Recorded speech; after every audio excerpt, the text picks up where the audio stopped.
That's right. Good morning, everybody. Welcome back. Welcome in. It's Navy Day. It's Navy Day and all the regular anxieties that come with it every year. Every year, folks. It doesn't matter the year. It doesn't matter how good Navy is. It doesn't matter how good or bad I think Notre Dame is. Like all of that.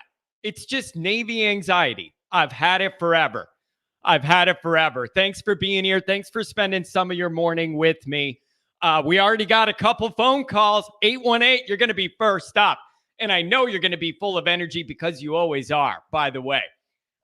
So here's the deal, folks. I realize Saturday mornings are a hit or miss for the call-in shows. Like Monday, Wednesday, Friday, the people that can make it. It's very regular. On Saturdays, it's hit or miss. Sometimes there's a lot of people that can do it. Sometimes there isn't. We just play it by ear on Saturdays. But I'm going to tell you this. This helps my anxiety. Talking to you guys, doing this before the game, especially leading right into the game, helps a lot. It just does. It helps a lot, okay? Just to talk it out, feel it out with you guys, see where you're at on some of this stuff. So how long we go today, I don't know. But we're just going to play it by ear, have some fun with it. Listen, this is not a particularly good Navy team. They're not. They're 3-6. You could pass on them.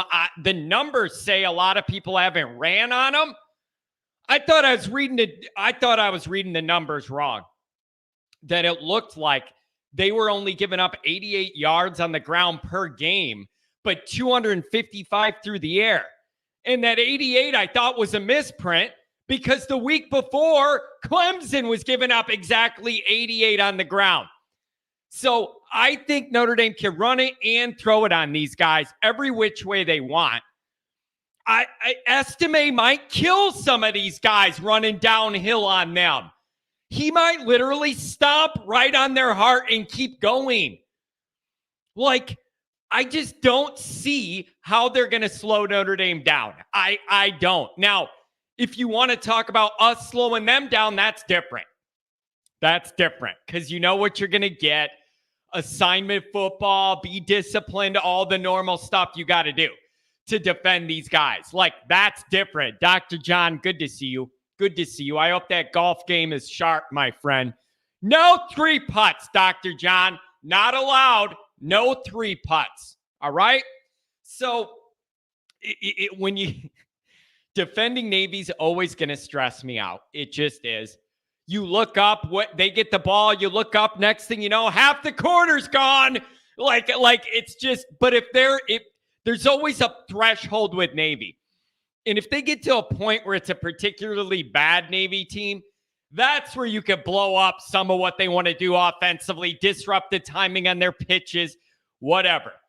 Discipline, assignment, sound football today, fellas. Crisp tackling, wrap up.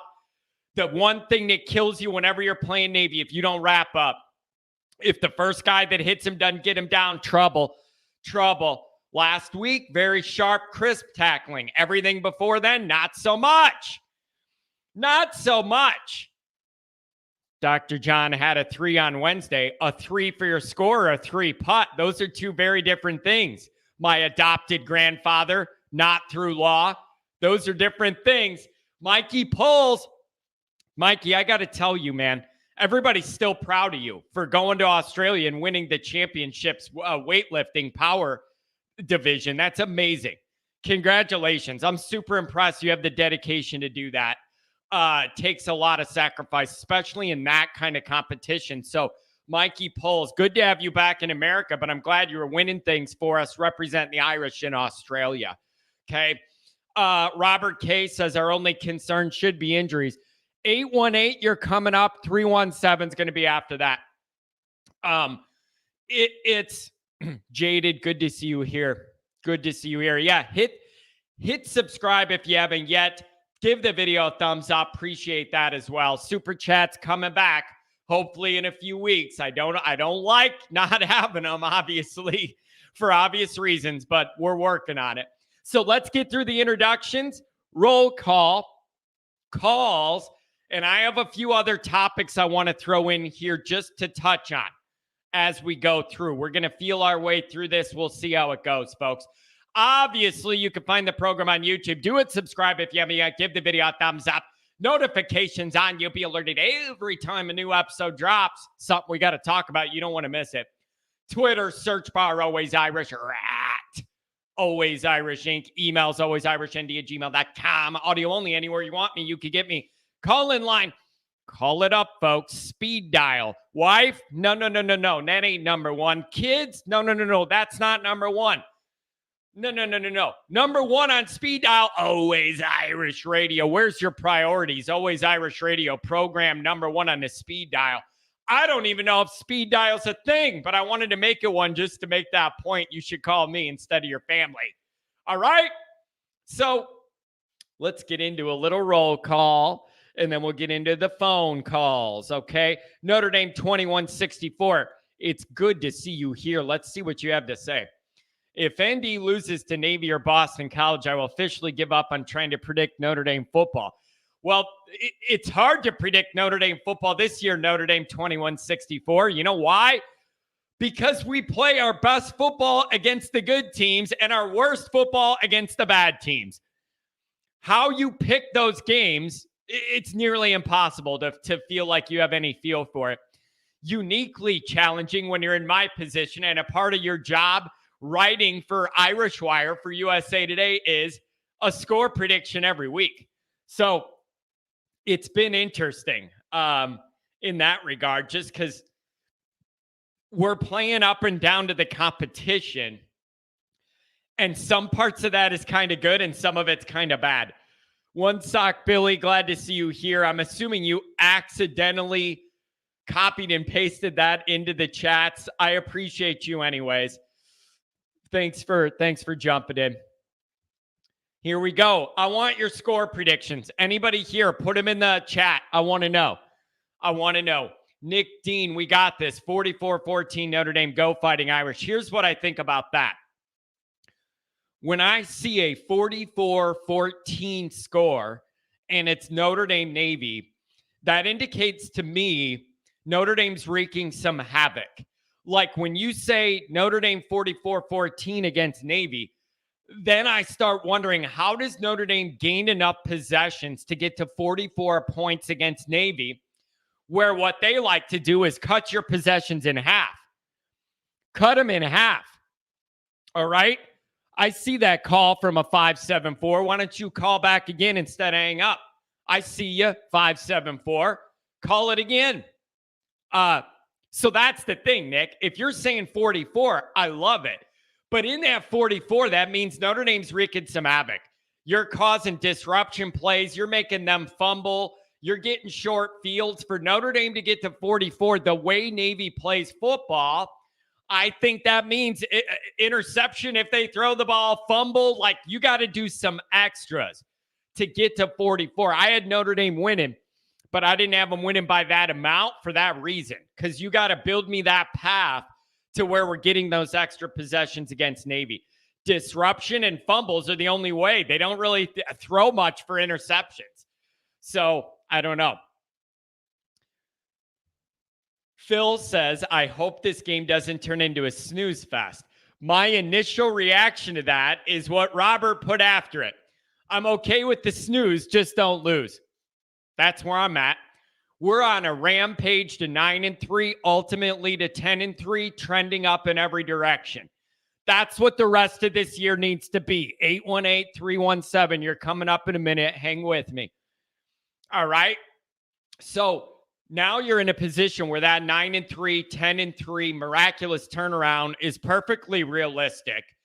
I know everybody says don't overlook Navy and BC. John, who are you looking to USC? Listen, I am not playing or coaching today. I am not. Nothing I do is going to impact this game one way or the other. It's perfectly fair for me to look ahead if I want. There's no reason Notre Dame can't end the regular season 9-3. I watched USC put 55 up last night and this and that.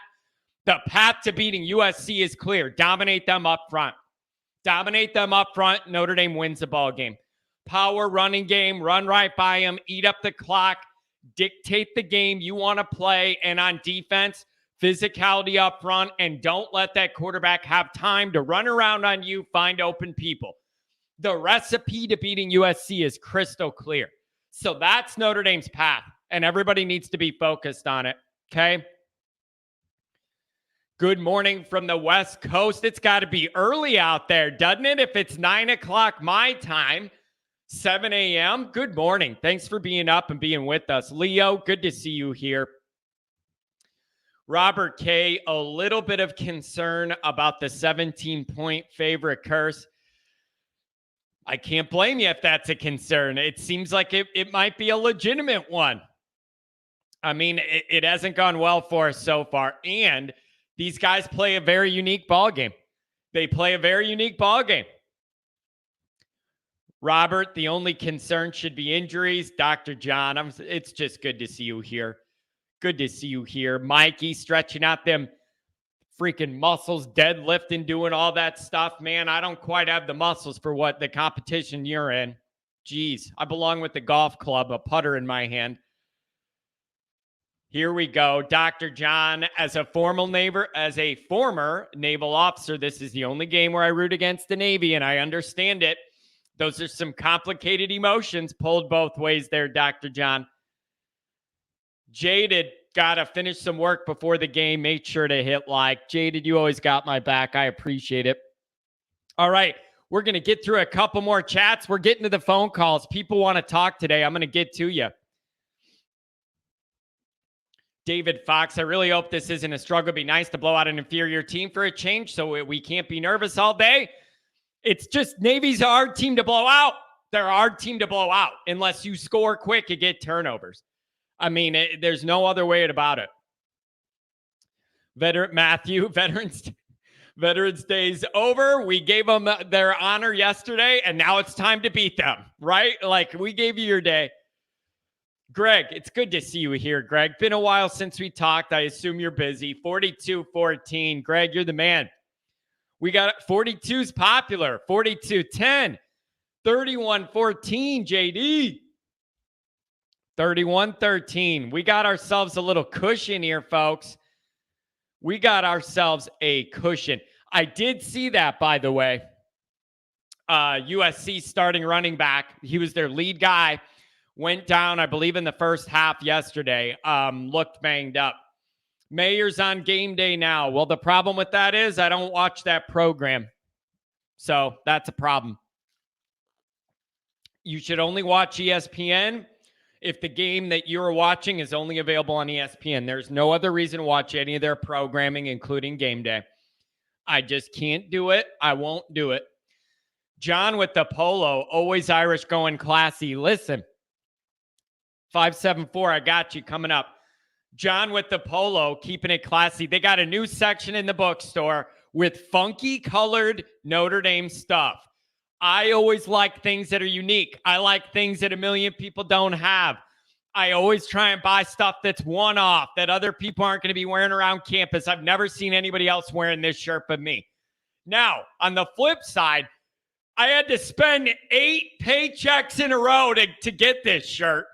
Like, it wasn't cheap, but I had to have it. It's unbelievable what they charge for a golf polo these days, but I had to have it. 38-13 from Texas. Larry, good to see you from Texas. Beautiful. Yeah, don't look at the price tag. Yeah, it is Johnny O, and it's outrageously priced, Patrick. You see, it just amazes me. My eyes go to the coolest thing, and of course, it's the highest priced shirt in the whole building. It's just the way it goes, man. It's just the way it goes. JD, me and Carrie get married on Thursday in Florida. Need good vibes with an Irish win. JD, you and your wife are fantastic. You have a wonderful family. It's been beautiful getting to know you guys, kids, everything. I hope you have a great time. I really do. Hope you have a great time. You guys deserve it. JD, nobody loves Notre Dame quite as intensely as you do, including me. You love this place so much. I wish you guys nothing but the best. I wish I could be there. I'll just show up on the beach in Florida, yell and go Irish. I just hit a whole bunch of buttons that I didn't mean to hit on my computer, and I have no idea what it's doing. It's not ideal. Here we go. 574. Give me some more. Good morning.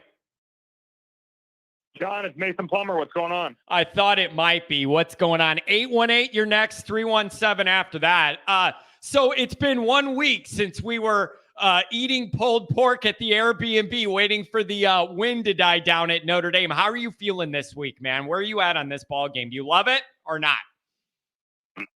I do love it, but my prediction on the Golden Homers podcast I do with Nathan Erbach, I had 42-10, which seems to be a common number as I've been watching your show this morning. A lot of people throwing out 42. And now I'm a little bit less confident considering, John, I don't know if you're much of a gambler, if you pay attention to the Vegas lines, but Vegas has the total for both teams points scored at 39.5. I have Notre Dame going over that by themselves. So Vegas isn't wrong much. That freaks me out a little bit. And the spread is only 16.5. I have Notre Dame easily covering that as well. So am I off base here? I mean, here's where I struggle. When I had to do my score prediction, I wanted to get Notre Dame up in the 40s. But then I also realized the way Navy wants to play, you got to do a lot of things to force that number to happen, meaning disruption on defense mainly.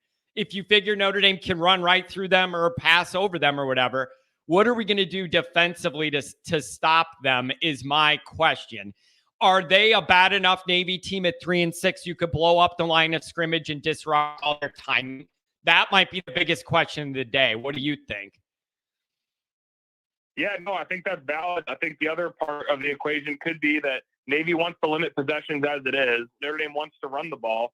So that lends itself to a short game, limited possessions. And to get to the 40s, high 30s, you need to score on just about every possession. So maybe that's kind of the thinking with this line here. Yeah, and that's kind of where I was thinking too. And listen, man, I respect the history of this game, all of that. I respect it. But this is my least favorite game on the calendar every single year to actually watch. And the reason is very logical. They shorten the game. You have to be more precise with what you do, and that makes me nervous. It's a smaller margin for error is all. So you can't put the ball on the ground. You can't do dumb stuff. And not so much this year because Notre Dame already has 3 losses, but in a normal season, Notre Dame has everything to lose and just about nothing to gain from Navy. I say that every single year, Mason. I say it all the time. Even when it's a Navy team that's good, one of their better teams, if Notre Dame beats them, it doesn't matter what they were ranked or whatever. It's only Navy, whatever. Notre Dame schedules the academies. And if you lose to them, you get ridiculed forever and you can't win there. And if you win and it's in the middle, but you're all beat up and sore from low blocks, even if they're legal, I don't like that either. So you're right. Like, that's another part of why I respect the history, but hate the game. I'm sorry, I do. And John, have you looked into the weather? I haven't looked into the weather in Maryland yet, in Baltimore. How are we looking? Me neither. I haven't either. I just picture Baltimore in November being gray and cloudy and kind of cold. Like, I don't know what else to figure other than that. I don't.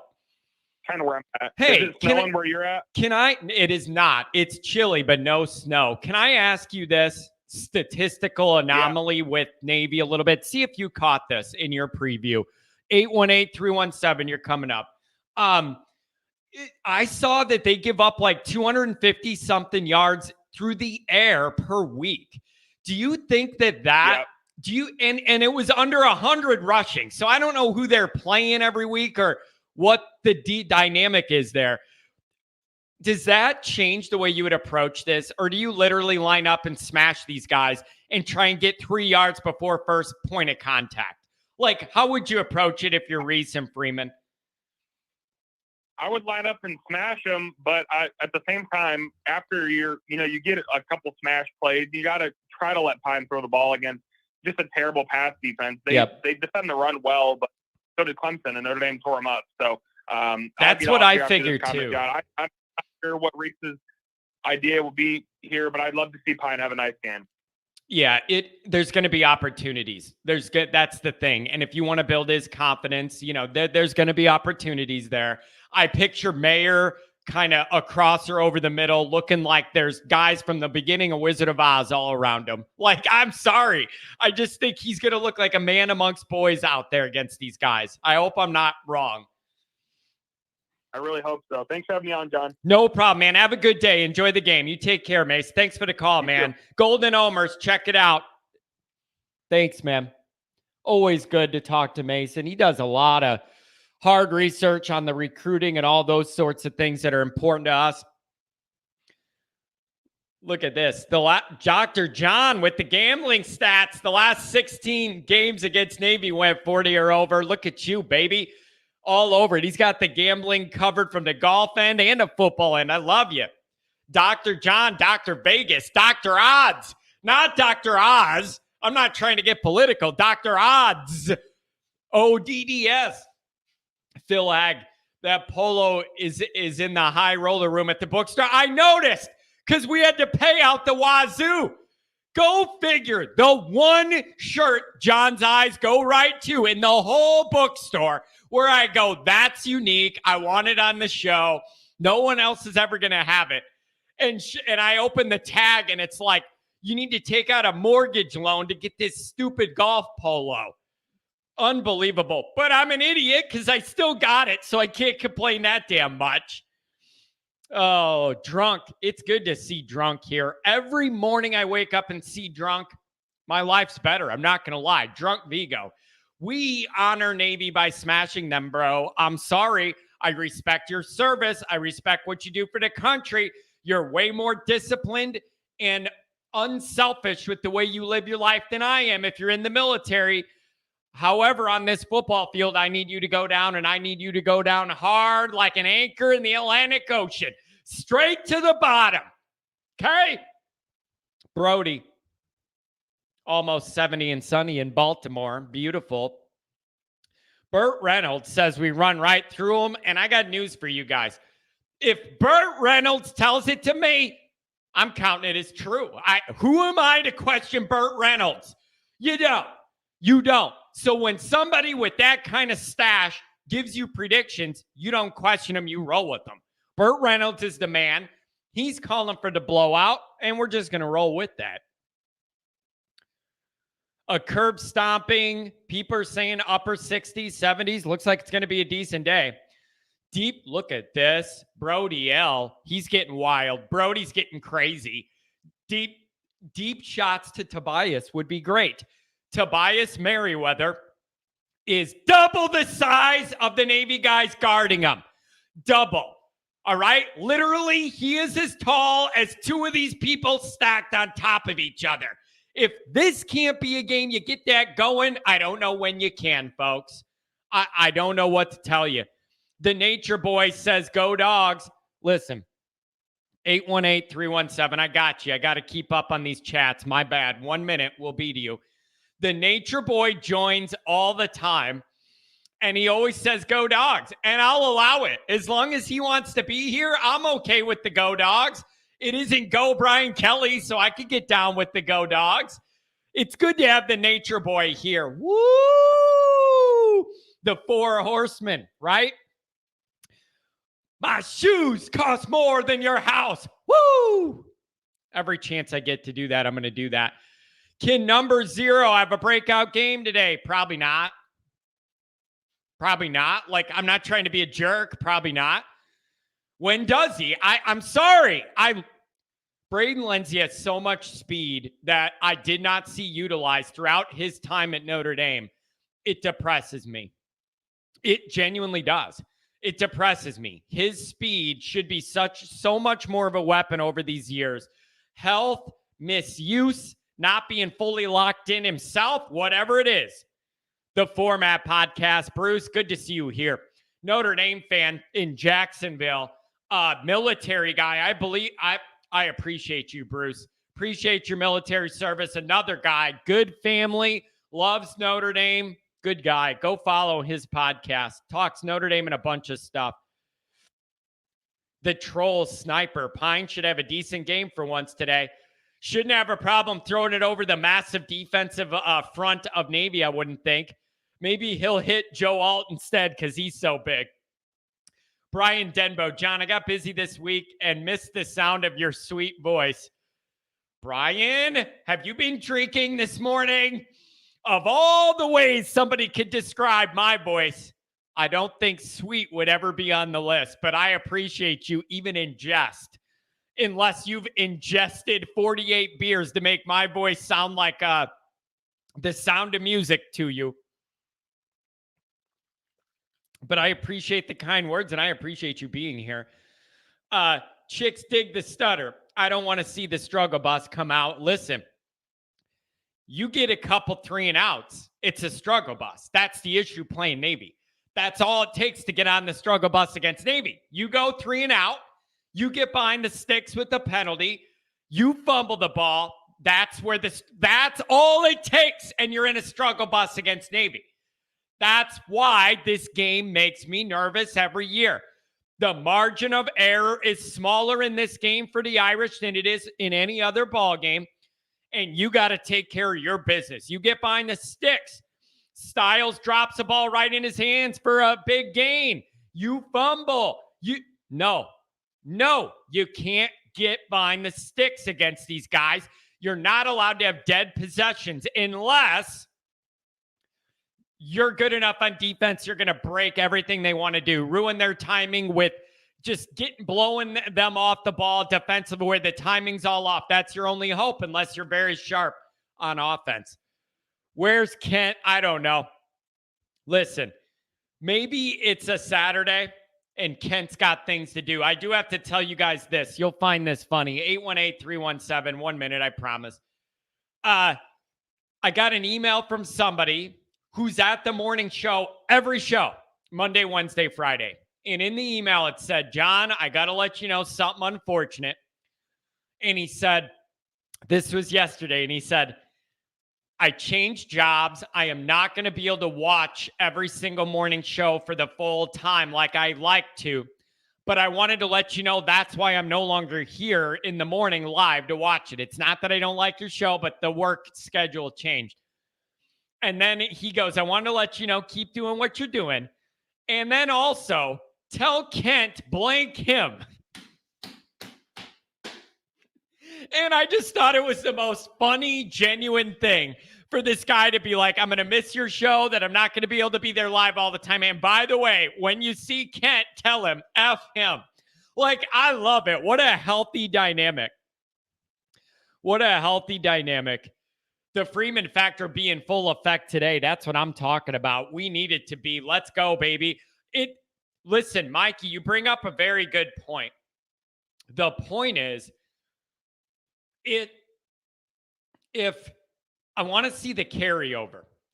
And what I mean by that is, are our guys going to be jumping around with that energy and motivation of feeling like they're the best they could feel and that they are a good team and all that energy of last week?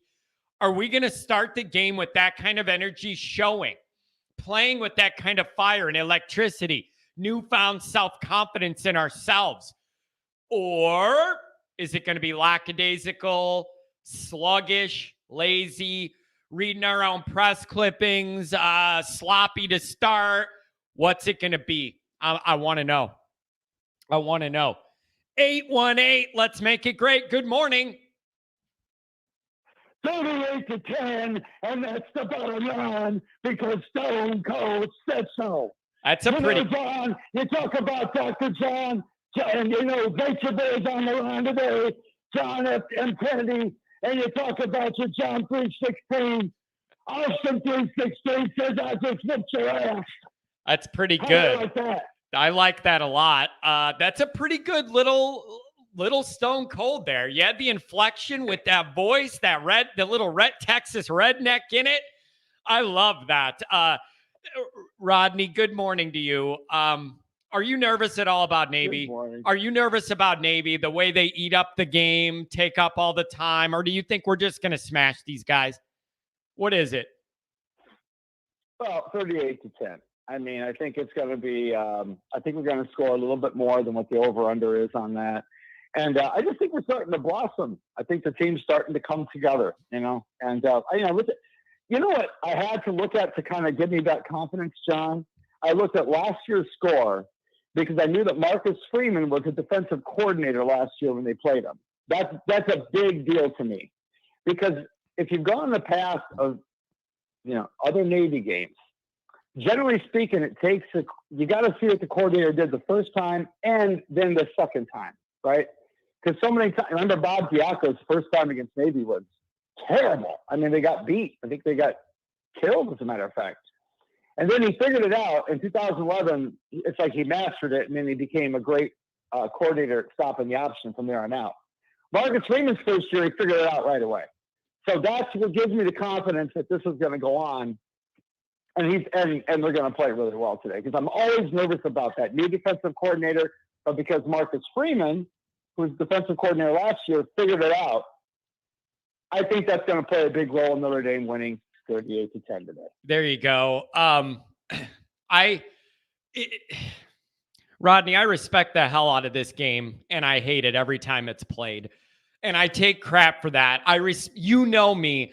I love Notre Dame history. The further you go back, the more interested I am. I love Frank Leahy era stuff. Like, I did a documentary on Leahy last year. Like, I love the history. I respect the Navy so much. A lot of my family was in the Navy. I respect that.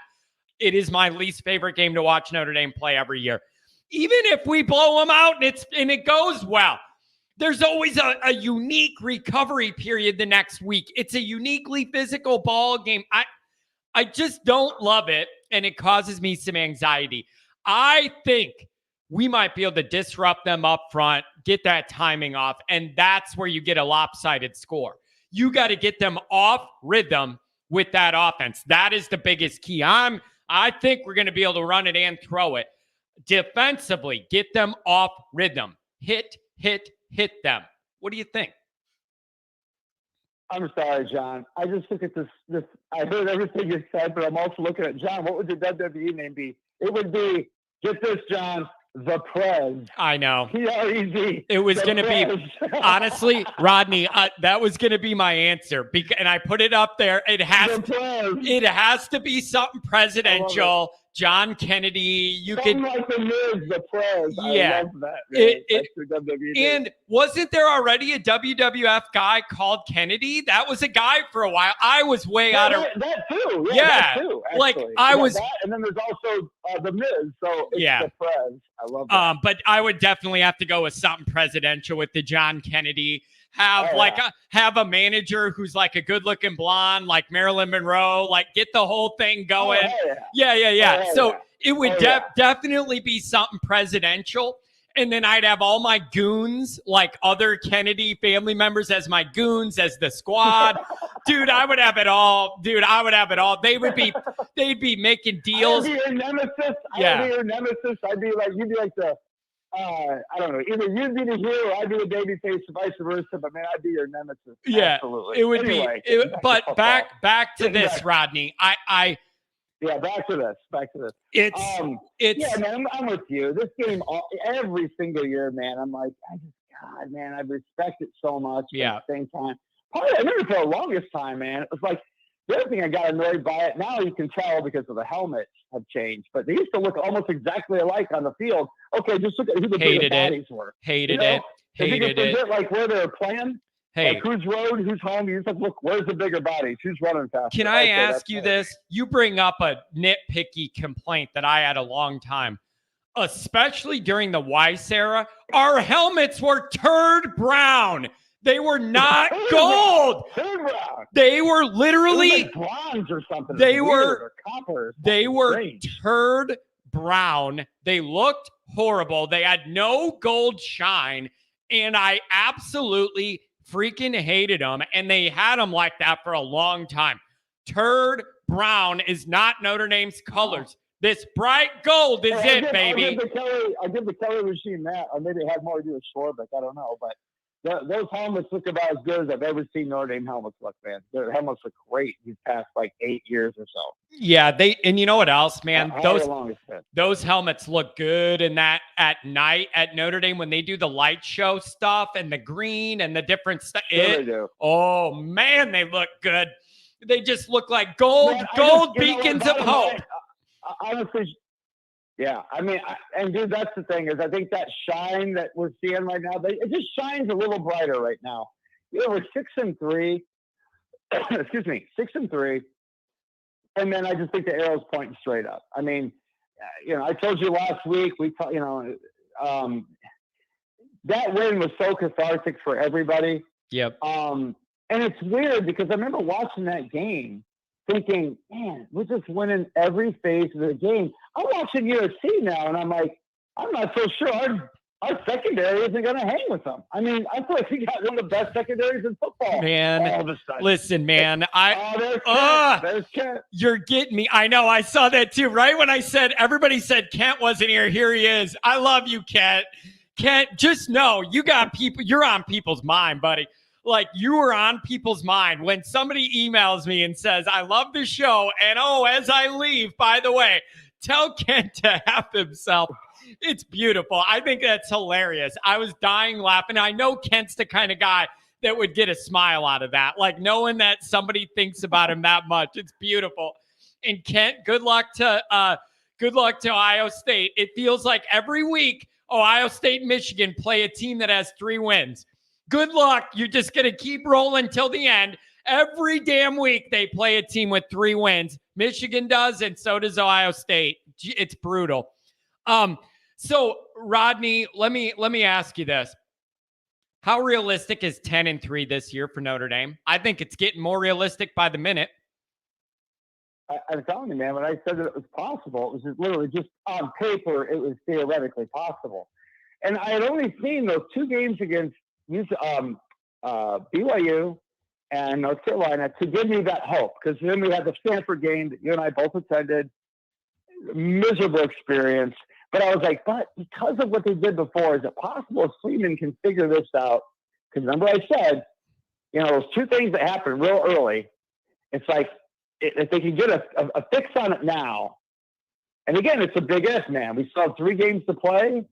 I feel good about this week. I feel good about next week, honestly. I don't think that's going to happen again. And I feel good about USC. Now it just depends if we get in the bowl game. And I got all kinds of scenarios going in my head.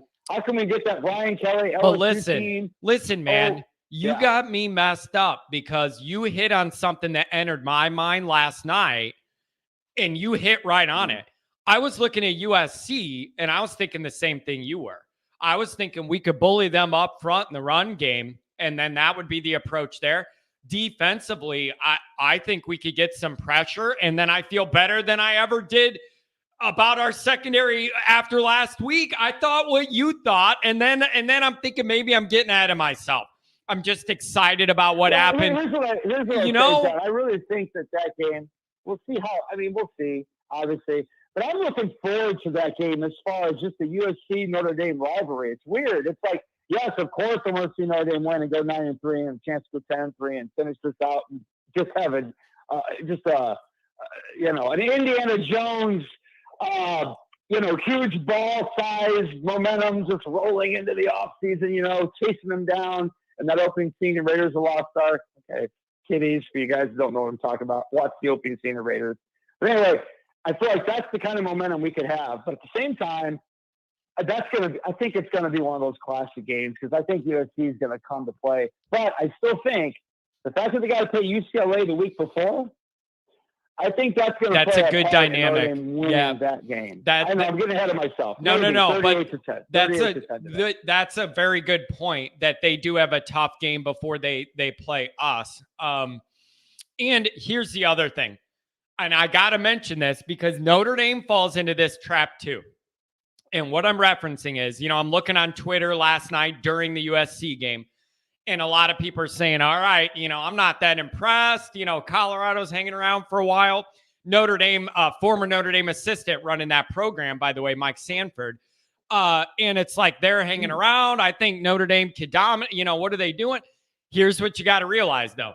Don't think USC is going to sleepwalk in there against us the way they do against one-loss Colorado. Just like we had a unique dynamic with Clemson building up that energy. Everybody's going to put the surfboards down for a day and go to the Coliseum to see Notre Dame come to town.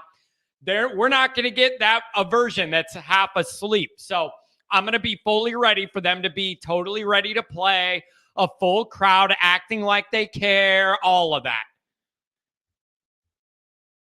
Oh, absolutely, man. And I'm telling you, like, I lived in LA for 12 years, and that UCLA USC rivalry, especially when both teams are good, is a huge deal. Just like Notre Dame is a huge deal when they come to town. And I'm telling you, having 2 games back to back like that, if UCLA had been down this year, I wouldn't say that. I wouldn't say that per se, even if the game was tough. But I just think the amount of energy going into that game from both fan bases, both teams, I think that's going to play a part in Notre Dame winning that game, because I think it's going to be a classic, man. I think it's going to be a fun game to watch. I'm talking Notre Dame and USC. But I'm telling you, this is a one-timer. I'm probably going to watch that USC-UCLA game in full, because I'm just really curious to see. I think it's just, 2 teams in Los Angeles. You don't see that happen very often where they're both, that good at the same time. Yeah. Anyway, nevertheless. Yeah, that's what I was. God, just as long as I just want Ohio State to just pound Michigan at the end of the year, though, man. That's the one thing that would be bliss. If Ohio State just tore the crap out of Michigan that night, Notre Dame beat USC. I don't know. Let me ask this, man. Myself. Let me ask this. What do you think's going to shape out with this playoff dynamic? Like, is the loser of Ohio State, Michigan in, or are they going to get bumped by SEC teams? Like, I don't know how that's going to go. Are they in a position where this is interesting. This is the most. It's just wide open, man. You got about 6 or 7, 8 teams that have a legitimate shot to get in, depending on what goes on these next few days. I mean, I'm really interested to see what Alabama does against Ole Miss today. I mean, that's a tough challenge to go on.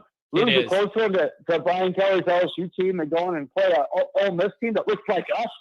The way they play. And I mean, hats off to Lane Kiffin, by the way, man. I got to give that guy credit. He's gotten a lot better. Yep. I mean, you can just tell he's matured as a head coach. I mean, really, I'm taking my hat up to the guy. You know what it is, Rodney? Man, I mean this. Head coach. I think he finally found himself. And I think maybe he always knew himself, but he felt like he had to be so coachy and act a certain way to fit into that narrative. And the second he let all that go and let his true personality show, he became very likable, sarcastic, self-deprecating, funny, like just quirky. And really, I tell you, it's very enjoyable. I'm like, I agree with him. I'm like, I gotta give him credit, because I couldn't stand him before. Me too.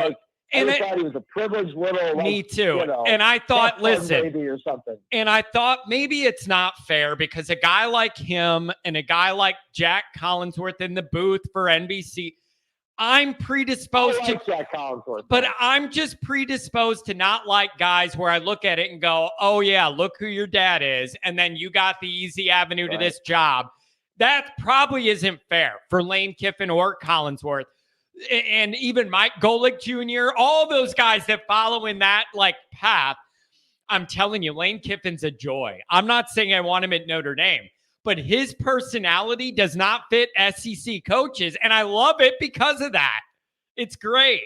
Well, I was going to say, you just mentioned 3 names: Collinsworth, Mike Golick Jr., Lane Kiffin Jr. I mean, I like all of them now. I've heard Mike Golick Jr. talk for years on whatever, the radio.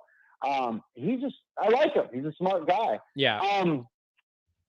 Dude, by the way, another thing that's been greatly improved, that the commentary last week in Peacock, bringing on Jason Garrett, I thought they had a really nice dynamic, him and Collinsworth. I actually really enjoyed it. What did you think?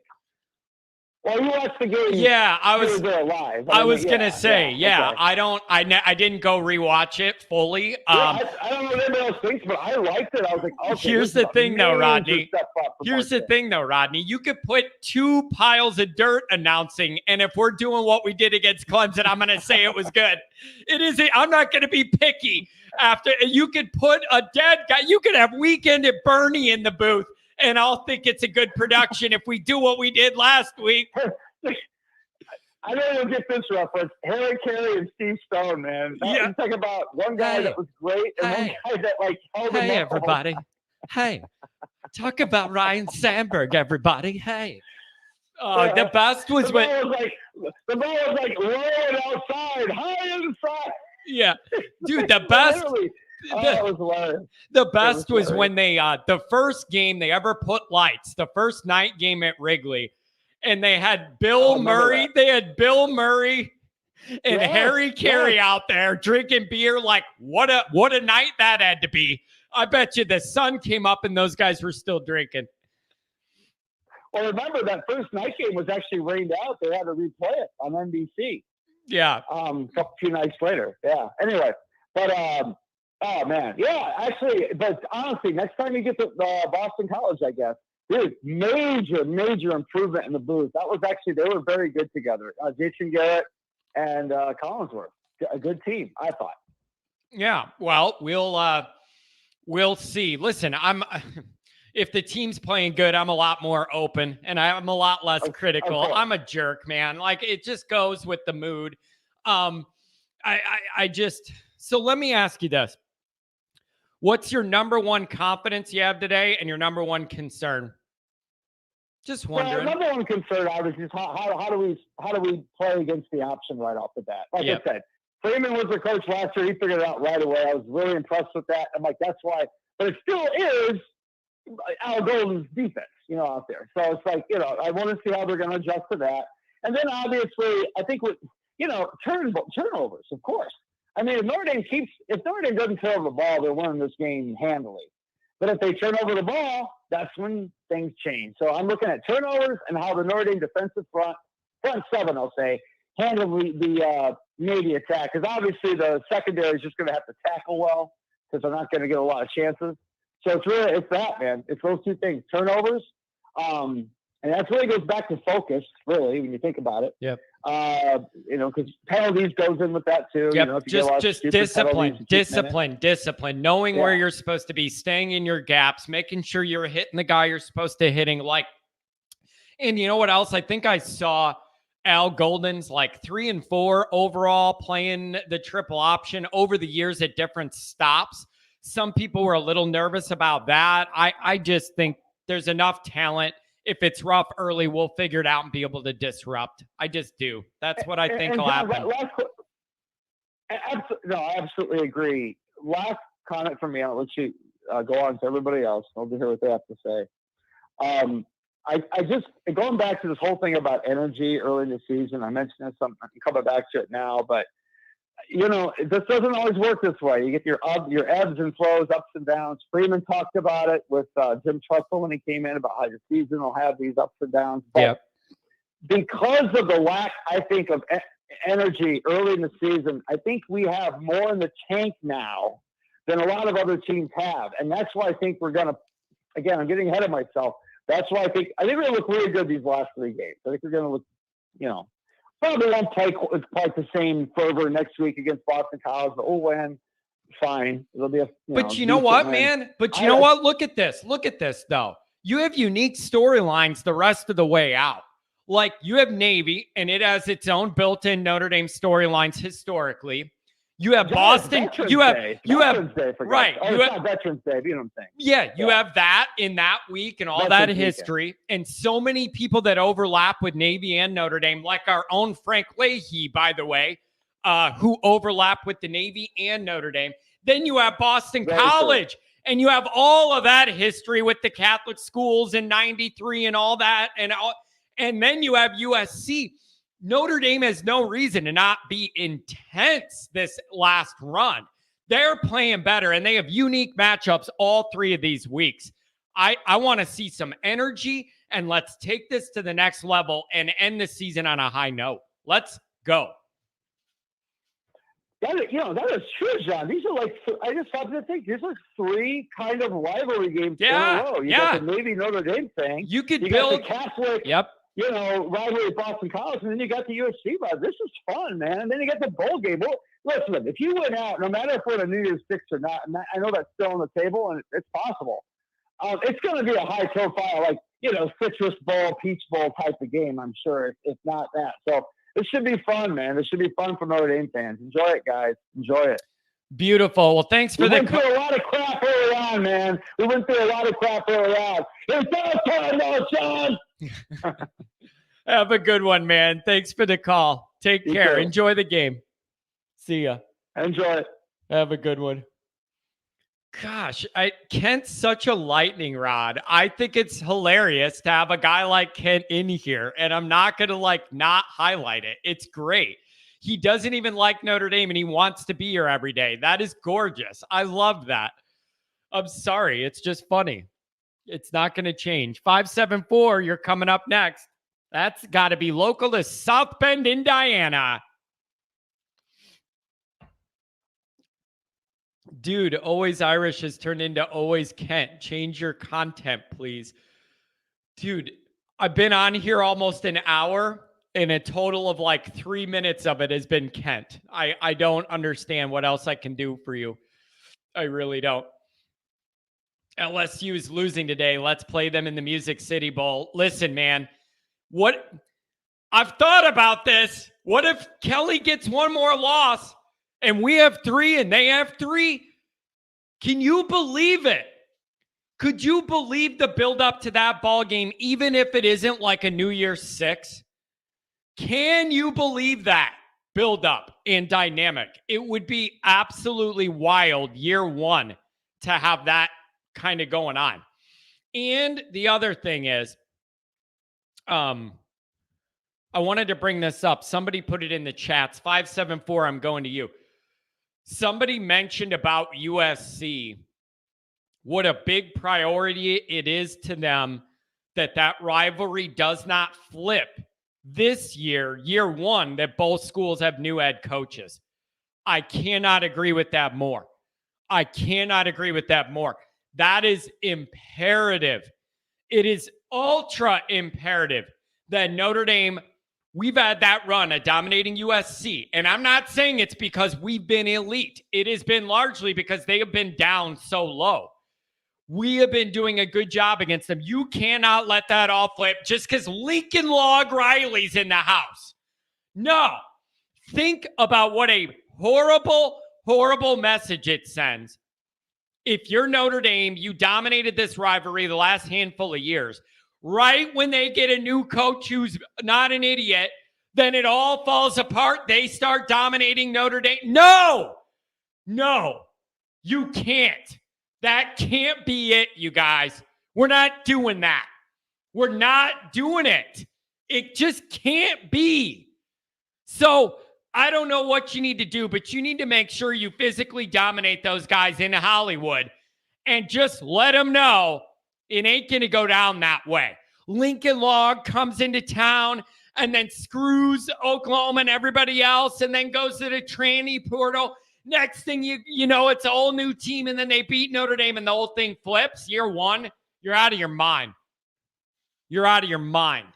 Like, of all the endings to this year, that can't be it. No, we're not doing that. We're not doing that. You cannot allow that to happen under any circumstances, okay? I'm telling you. Man, that's rough. All right, we're going to go to 574, and I know just from that number, it's South Bend, Indiana. Let's see what the mood is today. Good morning. You're on the air, 574. What's going on? Hey, it's snowing in South Bend. Is it? We're not getting any here in Illinois. It's chilly, but we're not getting any snow. Is it going to melt off pretty quick, or does it look like it's substantial? I think it's going to melt off. I'm just glad the Clemson game was last week. So it was windy, but at least it wasn't snowing and that cold. I'm glad I missed it by a week. Yeah. Hey, just wanted to let you know I heard some injury reports for the Irish. Yeah, give it to me, because I've been on here and I can't have Twitter up because my phone's hooked up to the phone call-in system. Give me the updates. What do we got? Brandon Joseph makes me a little nervous since he's our punt returner. I don't know who they're going to put back there, but they're saying he's out with an ankle injury. Yeah, and I think that one we kind of thought was coming. I saw Merriweather's out today. Is that on the list too? Somebody put that in the chat. He has a concussion, they're saying. Okay. That's disappointing too, because you were hoping with that long frame, this would be a really good ball game to get him more involved. Yeah, I think he could have lit him up a couple, 3 TDs possibly today. Man, they give up a lot through the air, and I think we're going to be able to run too. 219, you're going to be next on the calls. Hang in with me. So what are you? I want to let you know too. My wife thinks your voice is irritating. Is irritating? When you do your hey, I got news for you. So does mine and everybody else's.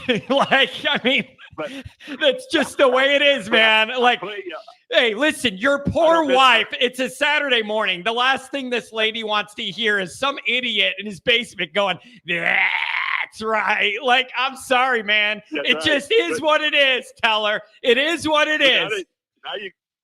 Now you got me walking around the house going, that's right. Do you know how many people have told me their kids are doing that now and it's driving the wife crazy because the dad's watching it and the kid's walking around growling and trying to sound like me? It's the ultimate compliment.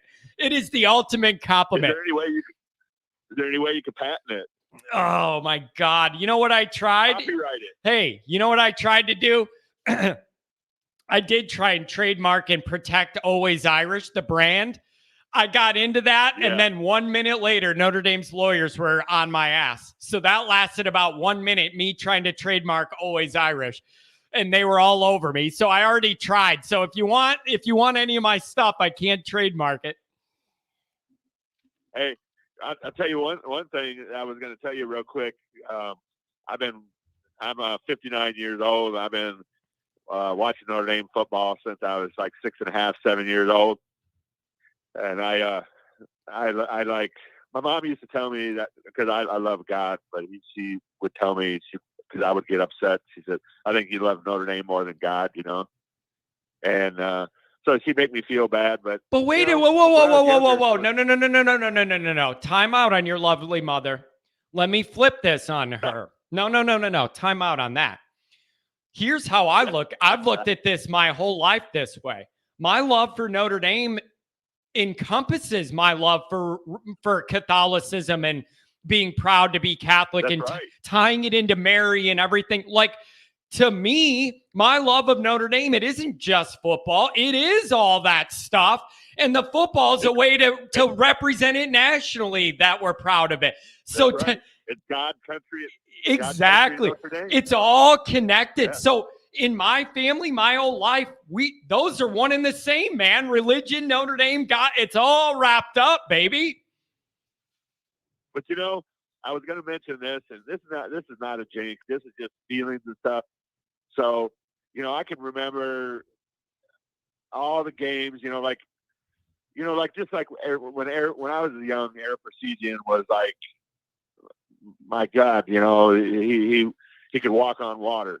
And then Dan Devine was, the first day he showed up, he was almost hated right away. And even though he won a championship, and then Dan Devine came in, our 1980 team, he left tons and tons of talent for Jerry Faust. And the buildup was huge, and, you know, a new era, Dan Devine is out, and on and on and on. And anyway, Faust teams they'd be up for the big games, and they pulled off some upsets. Then they'd be down for the bad teams, and they would lose to teams that was just head scratchers. You're like, my God, our talent is, 2-1, 3-1. We're so much better. And at the beginning of the year with Freeman, when I seen some of this stuff and I seen the hype and, the evil Kelly is gone and everything, I hate to say it, but I was like, oh my God, this looks like Jerry Faust. Yeah. And today's the day. Now, did Clemson, Boston College will change all that. You see what I'm saying? Yeah. We should blow both of these teams out. Yeah. There should be no excuses. This is if you really turn the corner, I don't want to see a 20-10, 21-14, 21-17. This should be 42-10, 42-7. Can I ask your opinion on this, since you've seen a lot of ball, you go back to era and all that, and you've seen You've seen the guys that have made it work at Notre Dame and how they've done it, and the guys that excel and eventually. Here's what I've learned, and I'm younger than you. I'm 38, so I'm younger. I was 4 in 88. Don't remember it. Okay. Here's how I look at this, and I mean this genuinely. I think personality and fit matter everywhere.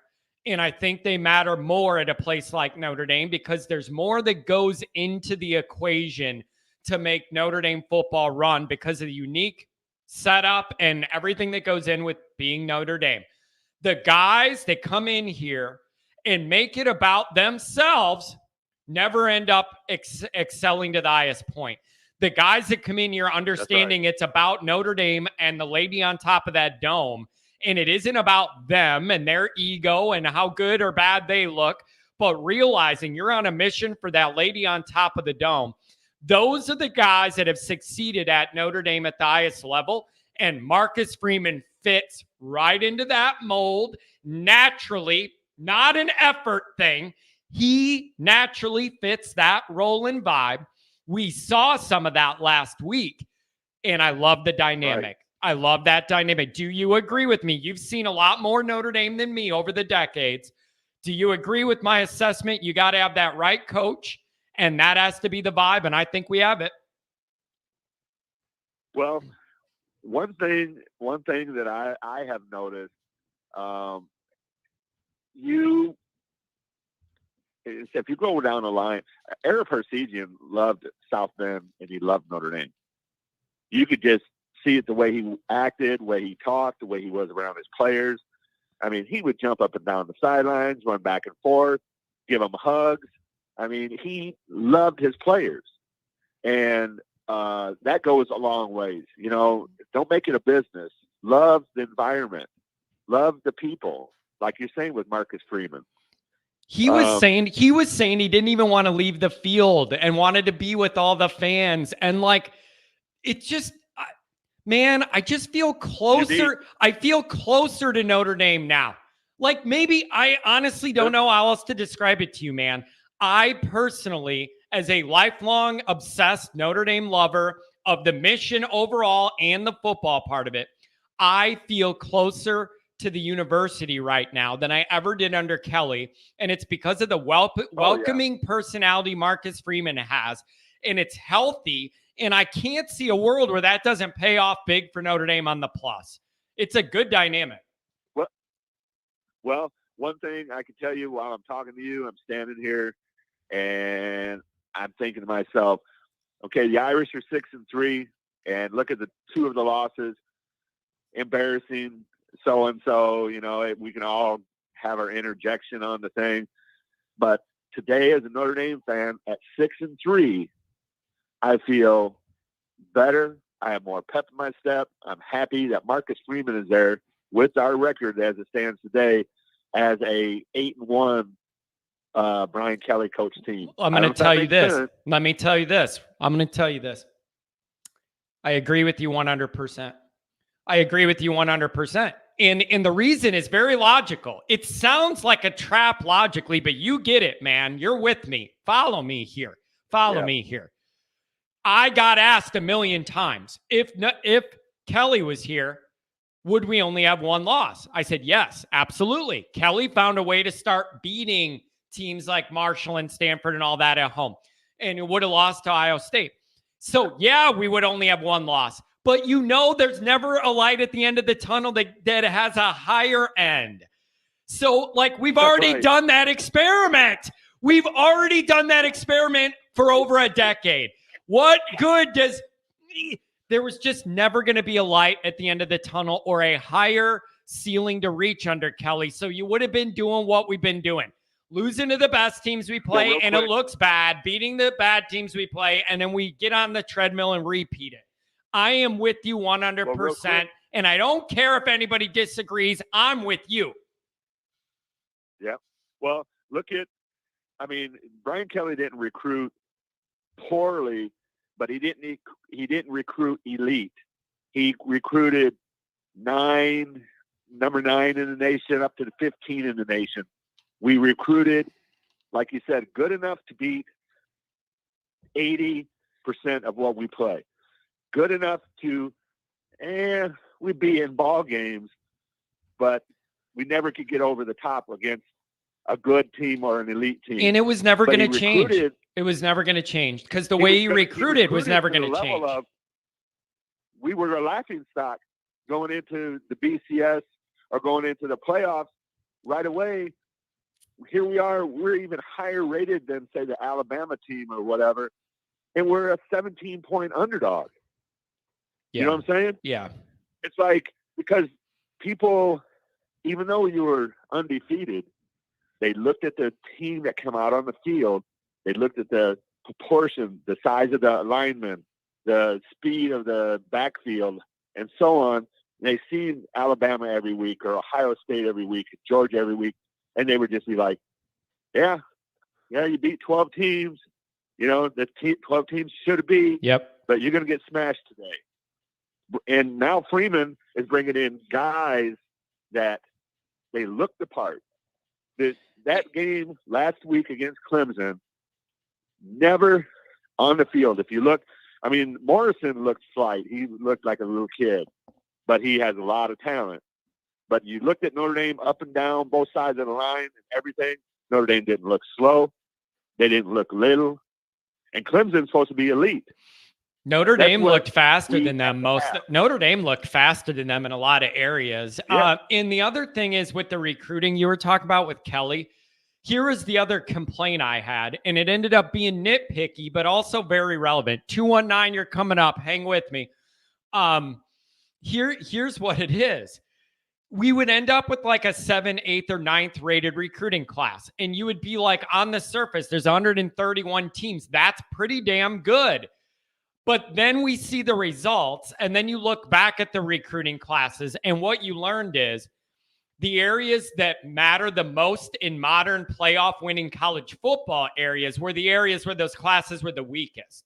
So even though they were good overall, quarterback, wide receiver have been a problem forever, and they still are, and we're struggling because of it. Like, that's where I really need Freeman to get on the ball. And wide receiver, there's no doubt, within 2 years, that's not going to be a weakness. It's going to be a strength. I still need them to figure out the quarterback situation fast. What do you think they're going to do for 23?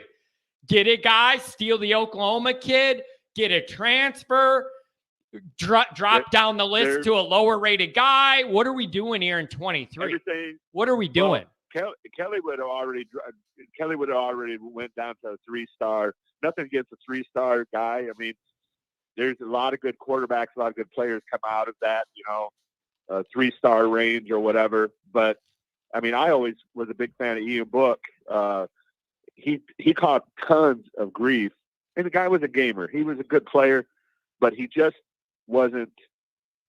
I don't know how to describe it. You got to have the it factor. You know what I'm saying? You got to have this. Yep. I know he has. I mean, and Ian Book had a little bit of it, but you got to have it where, hey, if we get the ball and we're down a score, we know that this guy could put the ball in this place and that place, or take off and run. If he needs, he's a yard, 2 yards on a scramble short of getting the first down. He's not going to slide. He's going to put his head down, and he's going to get the first down because he moxies football. Yeah. You see what I'm saying? You don't say, hey, this is it. We have no timeouts.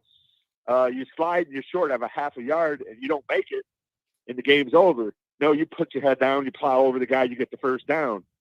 I don't know. I'm hearing all sorts of stuff. They're trying to get guys to flip.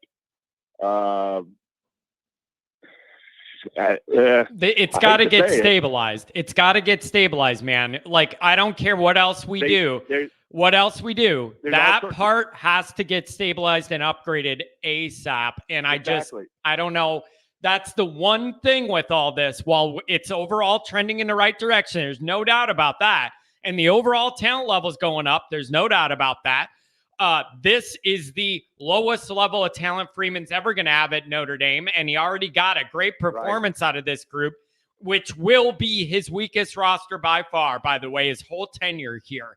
But It's quarterback. It's so important. We just need a dude. We need a dude to hitch the wagons to. But we seen Buckner at the beginning of the year, and he can run, he can scramble, but when you looked inside of his face mask, didn't he look confused and scared to you? I just think there was a lot going on. And the other thing is, before Buckner got hurt, Reese was trying to force an offense that didn't come naturally to Buckner. And that was one of my complaints. One of my complaints was you had all summer and spring to build out an offense that makes him comfortable starting the year in a hostile environment like Ohio State. And then Reese ran an offense he wanted to run instead of ignoring what we could run because of our limitations at quarterback and wide receiver. And I might add as well, unknown limitations with the offensive line for a few weeks. They're playing out of their minds now. So, they couldn't play at all then. So if the line is running good in the spring into next year, and we've established, okay, this is where we want to be. Marcus Freeman says we're a running team, and we've got these certain passes that we can play off of that. Buckner, I think, is a guy that I think would be good in this system. I think he's a gamer. I watched him last year. I mean, I was sitting 6-7 rows from the field. I mean, the guy is fast and competitive. He's an injury waiting to happen. He was hurt in high school. I know. He gets hurt here. Man, but listen. I really struggle with this because he's had a bad luck developmental-wise. ACL in high school, lost a year. Then rehab, transferred for better competition his senior year to prep for Notre Dame. COVID wiped that season out. Then you're behind Cone. Then you're the guy, but you lose the fight with the Stairs blue and gold game. Then you're the guy, and then you get hurt week 2. I feel horrible because injuries are not like a guy's fault. He just seems to have bad luck with them, and that means that I can't rely on you, but it's nothing personal. It's just what's happened. I'm not calling him soft or weak. The fact is he's like 4 years behind the development he should be because of random stuff that's nobody's fault. But it all adds up to me being very frustrated. I think you've got to, if they can't flip anybody, I think you have got to go for the transfer, the portal. There is all sorts of rumors of certain guys that would love to come to Notre Dame, but you don't know until there's actual serious talk. But the quarterback from Virginia, I guess he's a big Notre Dame fan. He has a year of eligibility. What's his name? Leary from telling you, North man, Carolina State. I think we would be amazed. That's what you need, right? How there. much better this all would look with just a bigger body guy that can make some more throws. I feel like this all would just be it'd be like dumping an accelerant on a fire, and it would just be like that is the one thing that's really going to turbocharge everything going on. Freeman and Reese have to figure out a way, whether it's a transfer for 1 year until Carr comes in and then you hitch your wagon him and develop him with a lot of young receiver talent, whatever it is. They just need to get this part figured out. It's the one thing that's just kind of sitting out there that's still a problem. And I don't know, man. It's frustrating. It's Notre Dame. You go, how can a big body, big, strong guy not want to be the head quarterback in Notre Dame? Maybe I'm old school, man. No, it used to be called the glamour position in college football. Yep. Bino Cook, when he was around, he used to just, remember when he predicted Ronnie Paulus. Yep, I remember that. I was little, but Bino was the man when I was growing up in the early mid-90s. Bino was legit. Yeah. And I remember Ron Paulus that spring and into the fall, living in South Bend, the rumor mill was like, this kid is the real deal. He is going to lead us to championships and on and on and on.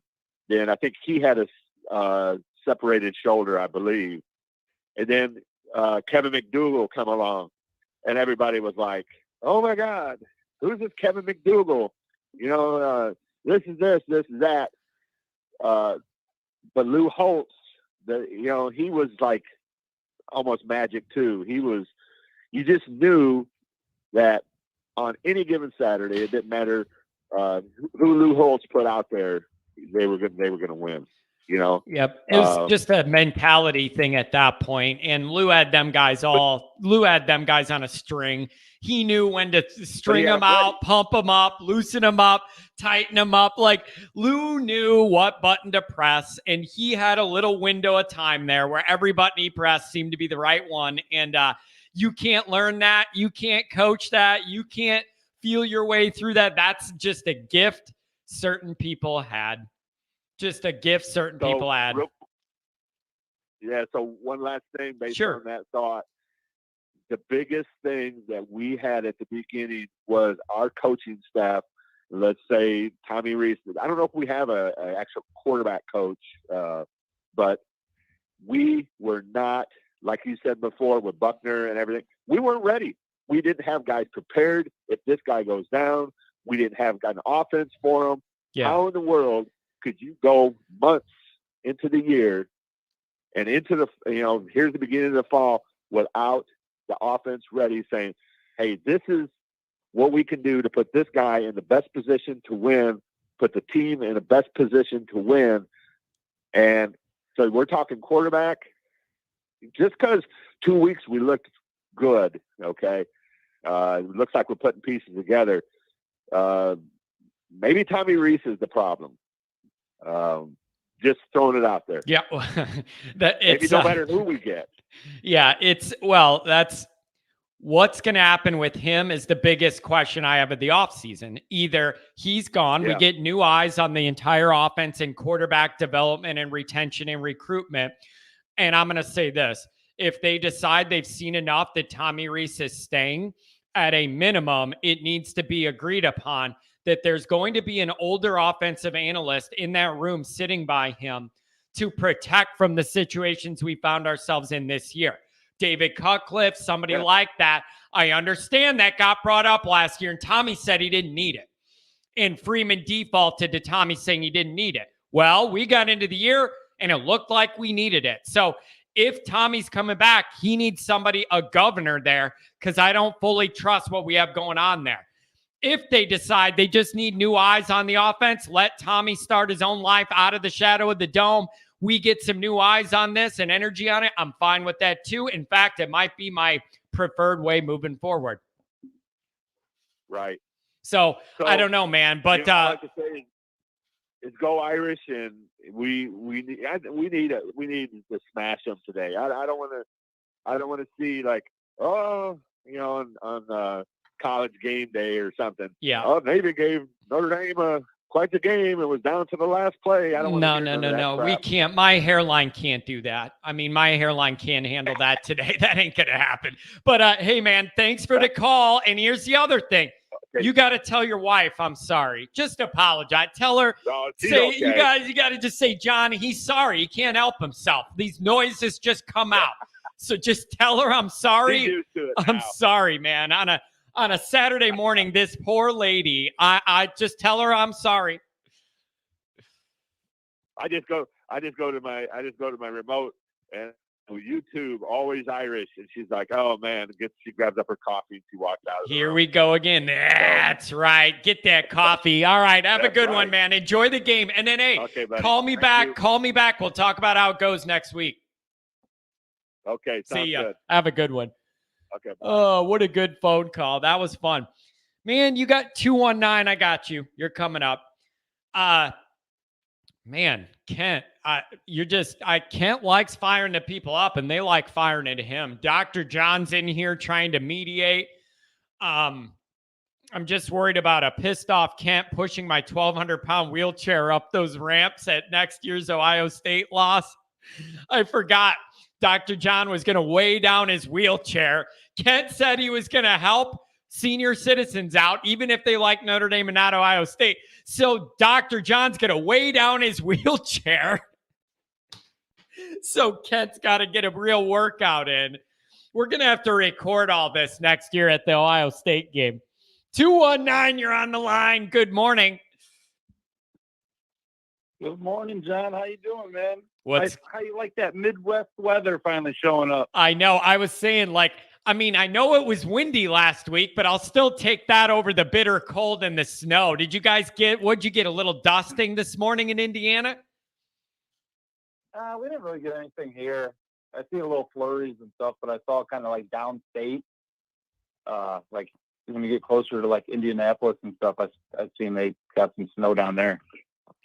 Yeah. So, listen, first off, I got to ask you, I want your review of last week and then how you think that's going to make us show up ready to play or not this week. They are connected. Last week was amazing. And I think all of us Notre Dame fans kind of saw it coming. I don't think I really talked to anybody that wasn't confident with that Clemson game, but everyone was kind of tapping the brakes like, maybe we're a little too confident. But I feel like with Freeman here, you could almost feel the energy, like what you guys were talking about earlier. Like, Kelly never embraced Notre Dame. And I think I called last week, and it felt like a job stop. It just felt like a stop on the circuit to me. Yeah, and I think when we talked last week, I told you, I was like, man, I can feel the spirit. I can feel the Notre Dame spirit for this game. And it was great, and it was. It was probably, I wouldn't say it's maybe not the best game I've been to at Notre Dame. Maybe as a little kid, I was at the 93 Florida State game. That was amazing. Yeah, I don't think you could beat that one. That one meant a lot more, I think, just because you were playing for a championship then, right? But and this game reminded me of being a kid with the atmosphere in Notre Dame Stadium. Reminded me of being a kid and going during the Lou era. That's what it reminded me of. Man, I mean this, and it's been coming to me more the further away we get from last week. And I mean this. I've never felt closer to Notre Dame personally than Saturday. I don't know how to explain it. It just felt like one big happy family, communal soul cleansing of all this scar tissue of Kelly and before Kelly and the bad between Lou and Kelly and all those years we failed in those games and looked like Clemson looked. Having it all flip was so healthy. Like the whole energy is great now. You know what the difference is with Freeman, John? Is he's not a prick. Some embarrassing losses. He's not a prick. There's the difference. Well, yeah. And with these losses that we had, I felt like the fan base almost felt like they needed to come together more for like the Cal game. Everyone was still there and like we need to help this team. Like you said, it brought everyone together more. The Clemson game, if we lost these games under Kelly for that Clemson game, I'm sure everyone would have sold their tickets and not even showed up. Yep. Nope. I just think Marcus Freeman gets it. And it's not an act, and it's not fake, and it's not forced. It's not a part of the job description. He gets it, and he just embraces it, and he realizes what I'm doing here is not about Marcus Freeman looking good. It is about that 16-foot lady built out of gold on top of that dome. That is what it's about. And all the coaches who know and embrace, it isn't about them. It's about Notre Dame first. Those are the guys that end up succeeding here. And he fits that mold. Yeah, definitely. When he talks and just when he talks about Notre Dame, he reminds you of Lou. That's what he reminds you of. Yeah.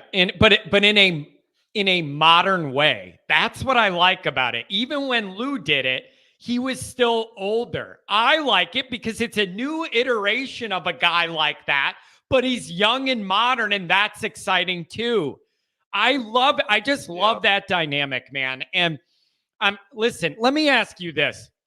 I'm glad you called. Let me ask you this, because I've been fighting people on this week. I've had people say to me, Clemson really isn't that good. They've been begging for a loss like this. There were signs it was coming, that they had issues. you Notre Dame people need to settle down. This win's being very overblown. You're not going to the playoff because of it. You guys need to chill out. I cannot disagree with that more. And my point is, it isn't about that we won that game and this year we're going to win the championship. We all needed to see that upside. Like, we've had inconsistency on the low side. We saw on the high side what this could be. And it's something we haven't seen in 25, 30 years. Just knowing that is possible gives everybody confidence and comfort that Freeman's heading in the right direction. I think it was a huge win. Nobody's going to convince me otherwise. Yeah.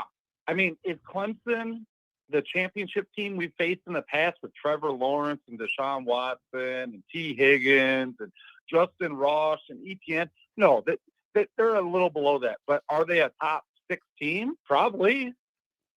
And I just believe you have to win a game like that to get your program and your recruiting rolling. You do.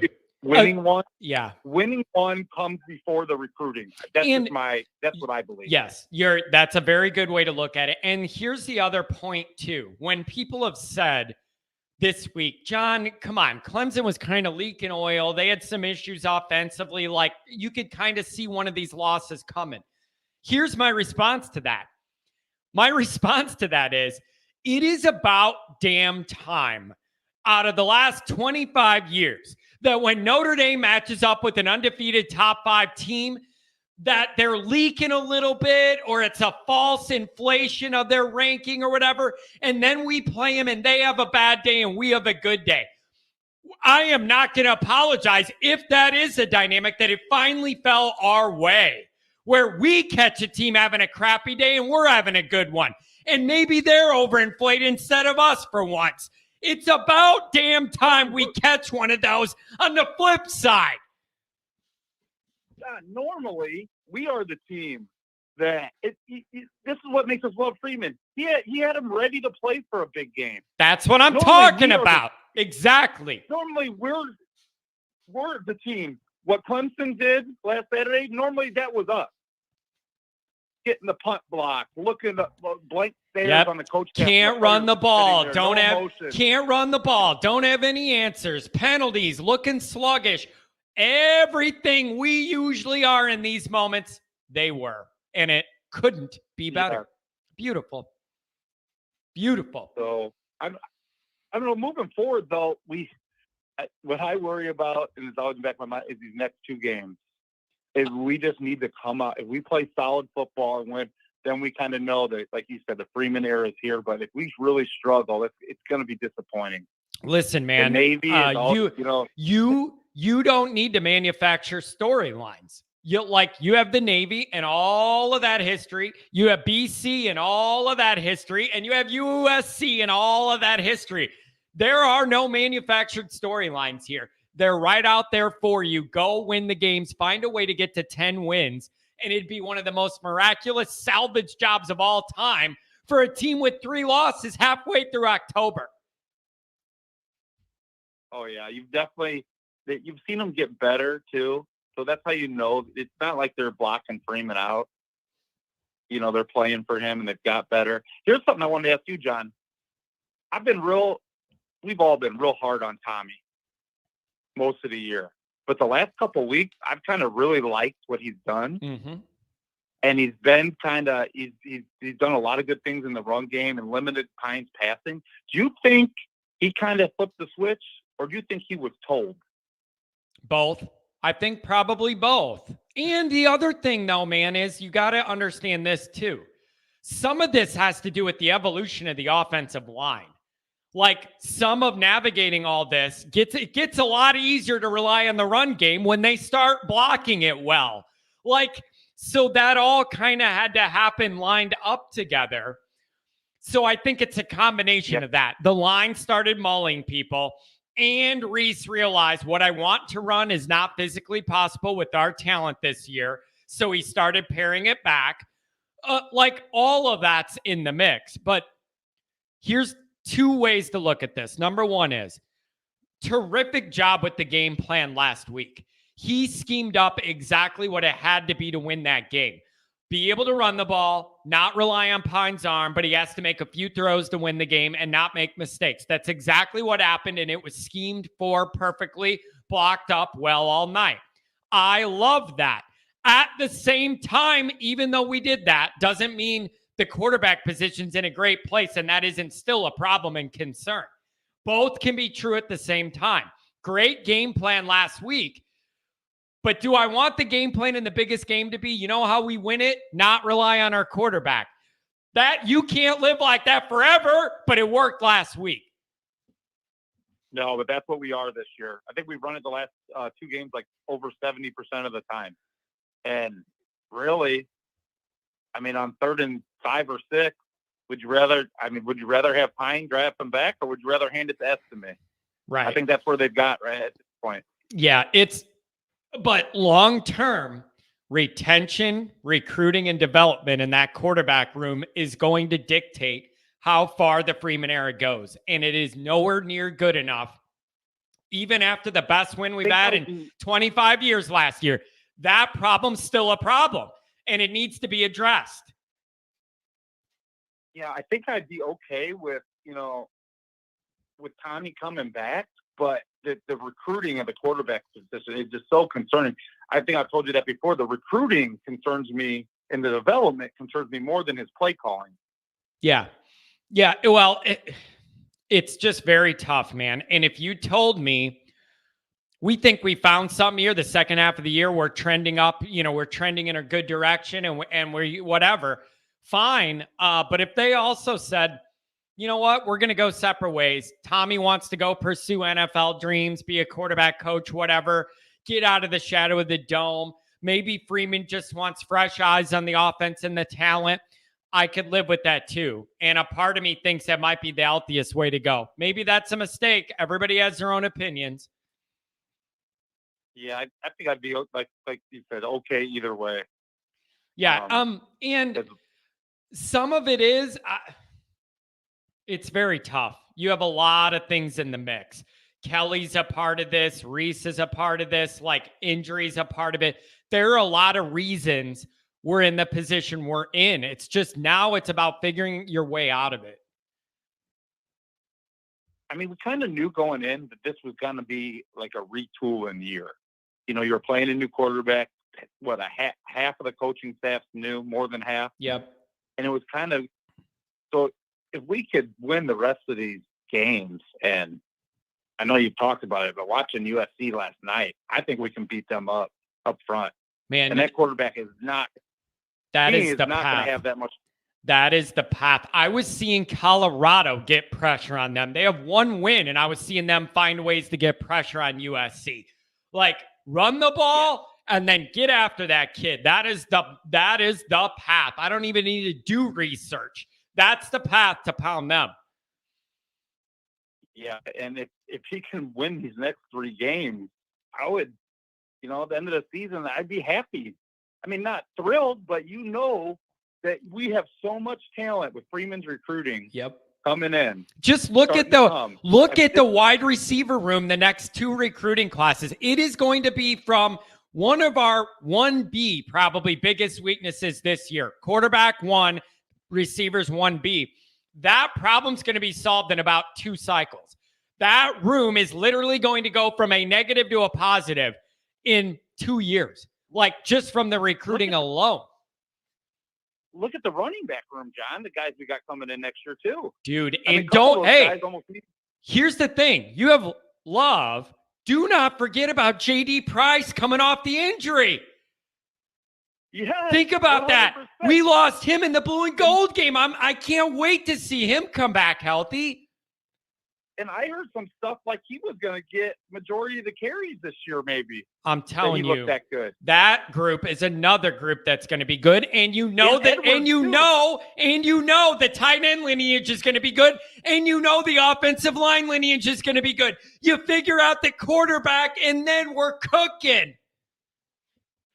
Most people, my dad came with me to the game Saturday, and he looked at me and he said, Adam, being this close to the field and watching these guys run around and seeing his talent, we are a quarterback away. That's all we are. Yep. And I agree with them. Yeah, and I think, come on, man, Freeman has been around enough high level winning football. He's got to see what we see. I mean, he's got to know where these limitations are. He's seen enough winning football to know. I just think he feels like there isn't much you could do when you're in that mess in the middle of the year and you got a hurt starter. Like, they got to figure it out, stabilize it. This offseason is a big deal for that. You got to put a plan together. Yeah, but yeah, I mean, let's enjoy the game. Hopefully, they take care of business these next 2 weeks. Yep. And we can. But you know what, man? If we do that USC game, that's going to be a big day. That's going to be a big day.